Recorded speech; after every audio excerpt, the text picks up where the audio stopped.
Hello and welcome dear learners to the NPTEL course on Nutritional Epidemiology, a way towards a healthy life. In the module 1, Foundations and Principles of Nutritional Epidemiology, chapter 3, in continuation, we will be discussing about the conceptual frameworks in nutritional epidemiology. In this very chapter, it will talk about the importance of conceptual frameworks in nutrition research, diet, disease, cause, pathway models, life course approach to nutrition and health, ecological models of nutrition and health, social determinants of nutrition and health, interaction between biological behaviors and environmental factors, multi-level frameworks of nutritional epidemiological studies. So, what is the importance of conceptual framework in nutrition research? Conceptual framework in nutritional epidemiology provide a structured model to understand complex diet-disease relationship. It guides the research design and interpretation. It is very important to do nutritional research. The framework emphasizes the causal pathway, life stages, and multi-level influences beyond isolated nutrient effects. The conceptual framework are essential because nutrition is rarely a direct cause and effect relationship. The conceptual framework clarify diet health association by integrating biological, behavioral and environmental data. In continuation with the importance of conceptual framework in nutritional research, it helps the researcher define the causal pathway and hypothesis. It guides for the variable selection and analysis strategy, which is very important part of a research. It helps the researcher to clarify complex multi-level determinants of nutrition and health, which makes an important base for any nutrition study. It also improves the interpretation and policy relevance, which is very important for the discussion and recommendation chapter. So what is the diet disease causal pathway models? These models illustrate the sequence of events from food intake into clinical manifestation.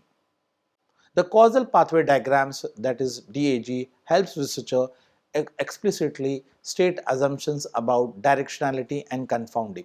That is from the maternal diet during pregnancy to maternal physiological changes and fetal programming and birth-child outcomes and childhood disease risk. So this gives a diet disease causal pathway model from maternal age, genetics and socioeconomic factors. The diet disease causal pathway model in continuation, the classic causa-pia model. The Rotman conceptualizes the disease causation as a set of component causes that together form a sufficient cause for disease, where diet can be one many interacting causes. The Rotman causal pia model in nutritional epidemiology gives you the information about the sufficient cause for the scurvy, sufficient cause 2 and sufficient causes, which is being depicted into the figure. The life course approach to nutrition and health. The life course approach recognizes that nutrition influences throughout the lifespan and not just at the pinpoint. You can see over here from infancy to childhood to adolescence and to the older adulthood. Prenatal development to infancy, from childhood to adulthood and older adulthood. The prenatal development for the critical nutrients for fetal growth, infancy from breastfeeding, rapid growth and nutrition needs, and nutrition rich diet for growth and development. For the older adulthood, we find the nutrient dense diet to maintain health and independence. So, the life course approach to the nutrition and health is being seen in the wider perspectives for throughout the lifespan and not at just point of one of the patient's need. With respect to the ecological models, that is a socio-ecological model which has been seen at a multi-level framework that considers the influences on diet and health from micro to macro level.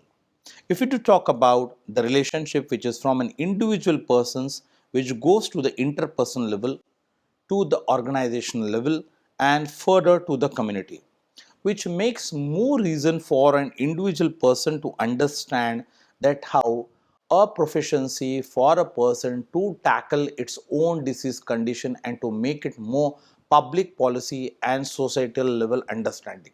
It gives a holistic approach towards the needs of ecological model and nutrition and health.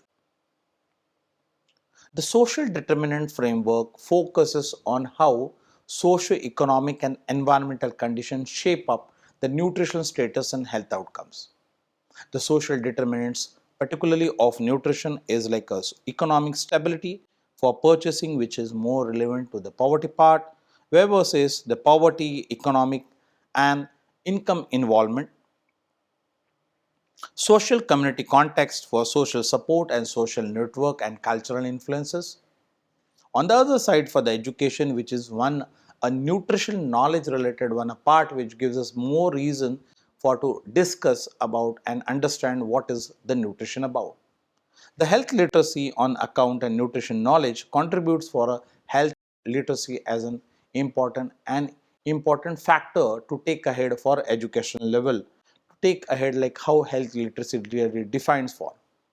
Healthcare access makes it more reasonable for making the availability of the services, the healthcare cost and health insurance, which determines the very important reason of taking social nutritions, neighborhood and environment, which also adds as one of the reason that where we list that food access, food production and physical environment.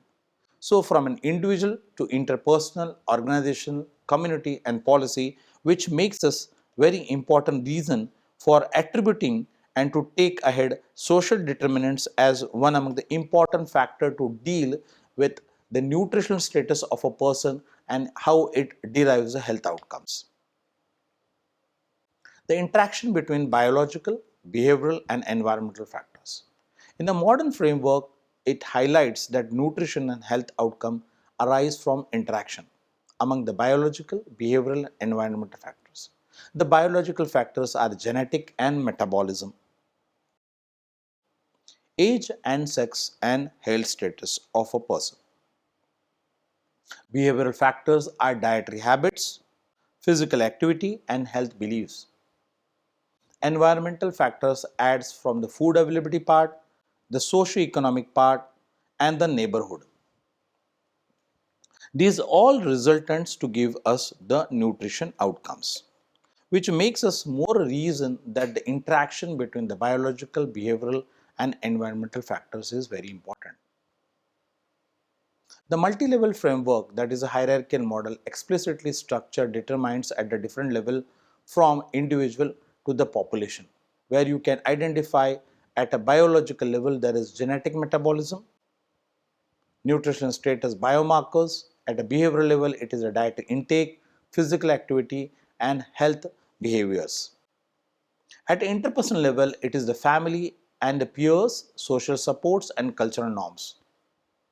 At a community level, it is a built-up environment which is being given more by the social networks. And lastly, at a societal level, it is for making the economic and education system, policies and regulation and media and culture. So this is a multi-level framework that explicitly structures the determinants at different levels. So in summary to this chapter, the conceptual framework in nutritional epidemiology allows the researcher to build a theoretically grounded, a very comprehensive and interpretable model. This is for how the nutrition relates to the disease, how the nutrition relates to the health, how the nutrition improves both scientific understanding and the real world application of the research finding that the researchers has conducted. The framework comes with causal pathway models, life course framework, ecological model, social determinant framework, interaction framework and multi-level framework, which results into different determinants understanding. Most of the time, the causal pathway models has been seen to clarify the hypothesized mechanism from diet to disease. The multi-level framework, as discussed in the previous slide, is more towards guiding analysis from nested level of the influence. So this gives us a broader understanding that how The conceptual framework in nutritional epidemiology allows the researcher to build the different levels of models and to give a clarity that how it helps the researcher's findings. So with this, we come an end to this chapter, and these are a few important listed references that you can use as a researcher for your own particular research on nutrition studies. So thank you very much.